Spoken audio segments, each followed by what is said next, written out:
Eu como um questionador e o perguntador aqui, eu vou fazer uma pergunta aqui para os dois, tá?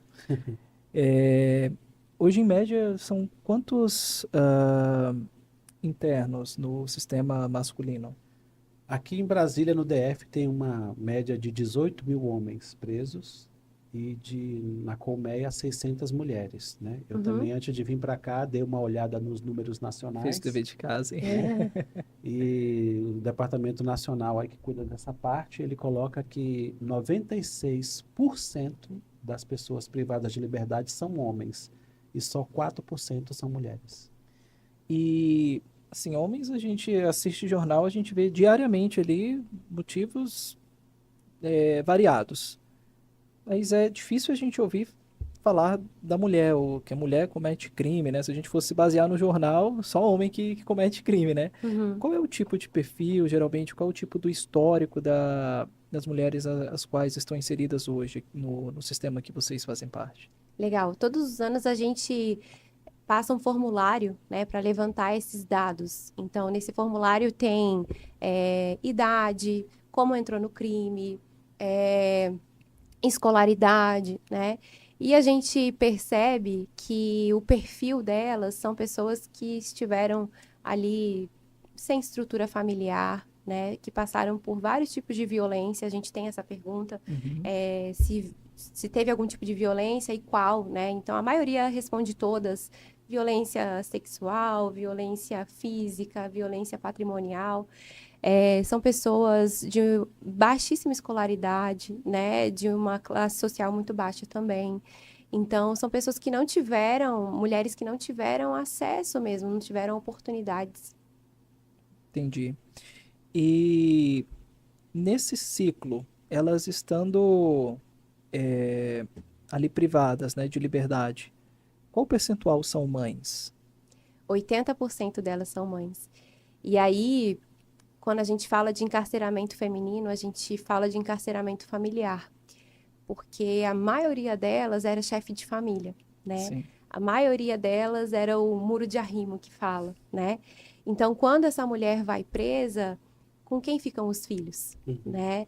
É, geralmente vai para a avó, para uma tia, para um parente. Quando ninguém pode ou não quer, essas crianças vão para adoção, né? Então, acaba que a criança, ela acaba pagando também, né? Acaba encarcerando essa família também. Quando você comentou ali dos uniformes para as crianças, né? Eu estava imaginando, eu que cuido da área da segurança e Uhum, sei por que tem que usar branco, uhum, mas enquanto você falava, você colocou sobre o seguinte, que a criança ela tinha uma oportunidade, de certa forma, de fugir daquele uhum, enquadramento ali do que é o ambiente do presídio uhum, e ressignificar, né, uhum. a presença dela ali no presídio, né? Então, uma coisa que eu queria ouvir, você falou a maioria são mães, essas crianças, né, quando elas olham para a mãe que está na situação de privação de liberdade, ou depois saindo e procurando oportunidades, às vezes tendo dificuldade, que tipo de expectativa de futuro, que tipo de relação com as mães ficam marcado nessas crianças? Como é que isso se dá e o que vocês têm procurado cooperar para uma mudança nisso? A gente sempre fala para as mulheres dentro do presídio, Carlos, que o mais difícil é quando sai. Porque elas imaginam assim: ah, eu vou sair, a minha família vai estar de braços abertos para me receber. E a verdade é que sim, ela saiu. Uhum, E a expectativa é que, na cabeça dela, é que a vida pausou e que quando ela voltar, a vida vai continuar da onde ela deixou. Mas não é uhum, assim, as pessoas seguem a vida delas, né? uhum, Então, um grande desafio, quando a gente fala de encarceramento feminino, é esse resgate da família, né? Essa confiança dessas crianças para as mães, esse relacionamento. Então, assim, de que maneira a gente ajuda? Conversando muito com elas, é, falando, instruindo, né? Olha, peça perdão. Olha, se coloque no lugar do seu filho, né? Reconheça que você esteve ausente, reconheça que você errou e tenha paciência, né? Porque ninguém resiste ao amor. Então, vai ali todos os dias, dando amor para esses filhos, até que você resgate esse relacionamento, né? uhum. Esse movimento hoje que vocês fazem, ele é ligado a algum movimento, alguma igreja, ou é um movimento individual? Como que é a estrutura dele hoje? A AME é uma associação, né, uma OSC, então uma organização da sociedade civil. Uhum, Nós não somos ligados a nenhuma igreja ou nenhum movimento, né? Mas nós somos cristãs. sim. Então, assim, dentro da nossa equipe existem pessoas de várias igrejas, né? É, e, assim, nós somos algo do terceiro setor, né? Então, Sim. assim, nós não estamos ligadas a nada. Entendi. Eu faço essa pergunta porque a gente vê ah, que hoje, de uma maneira geral, vou generalizar aqui. Se eu tiver errado, por favor, me desculpem aí. Mas eu acredito que o Estado, a iniciativa privada e até mesmo as igrejas perderam ou se esqueceram de olhar para alguns acessos, para algumas instituições ou situações de vulnerabilidade, de necessidade.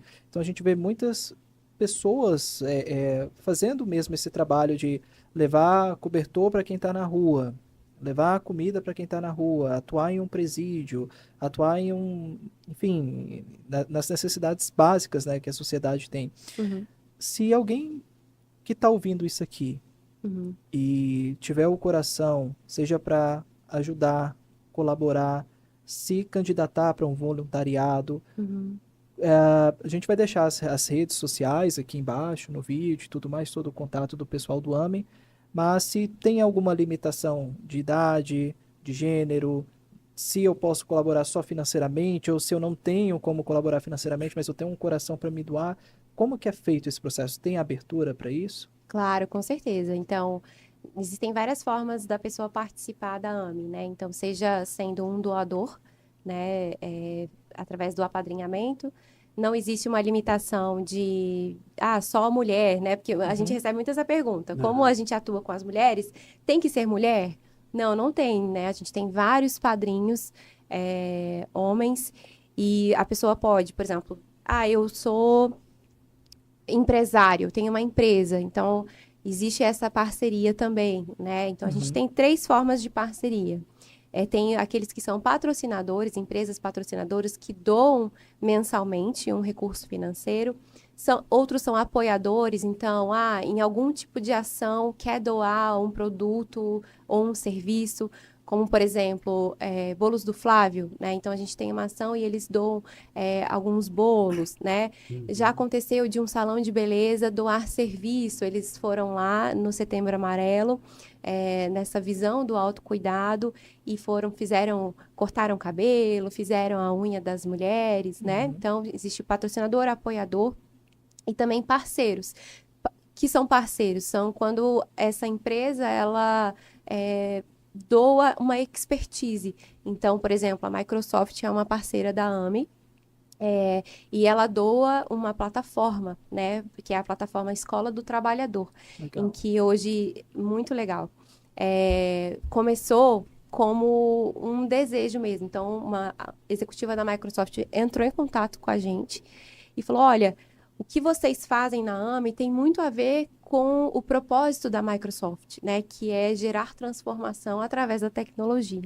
Vamos colocar isso dentro do presídio? Vamos colocar uma capacitação nessa área dentro do presídio? E aí, quando ela foi falar isso lá dentro da Microsoft, eles responderam: olha, essa ideia é boa demais para estar só em um presídio. Então, a Microsoft tem um termo de cooperação com o Ministério da Justiça e isso virou uma política pública, né? Então, Uhum. hoje está em todos os presídios do Brasil, não só os femininos, mas também os masculinos, e também não tem acesso apenas às pessoas privadas de liberdade, mas também aos servidores penitenciários e policiais penais, né? Então, existe essa forma. Outras pessoas, eu sou psicóloga, eu quero atender, né? Claro que a gente sempre vai passar por um filtro, Claro. né? Então, a gente está falando de presídio. Então, é muito diferente de qualquer outra ação, né? Então, vamos supor, o exemplo que você deu. Vamos entregar cobertores na rodoviária. Eu não preciso pedir os documentos, eu não preciso, né? É Uhum. muito simples, é só a Sim. gente se encontrar lá na rodoviária e entregar. Quando a gente fala de presídio, não é assim, né? E que bom que não é assim, porque isso é mais segurança para nós e para eles, né? Então passa por todo um filtro, né? Tanto da AME quanto da diretoria do presídio também. Então existe uma dupla checagem, né? Envia os documentos, o presídio faz essa investigação, autoriza ou não.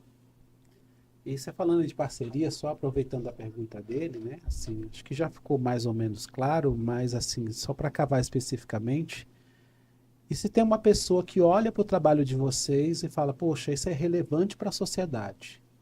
Eu tenho um coração de misericórdia para com essas mulheres.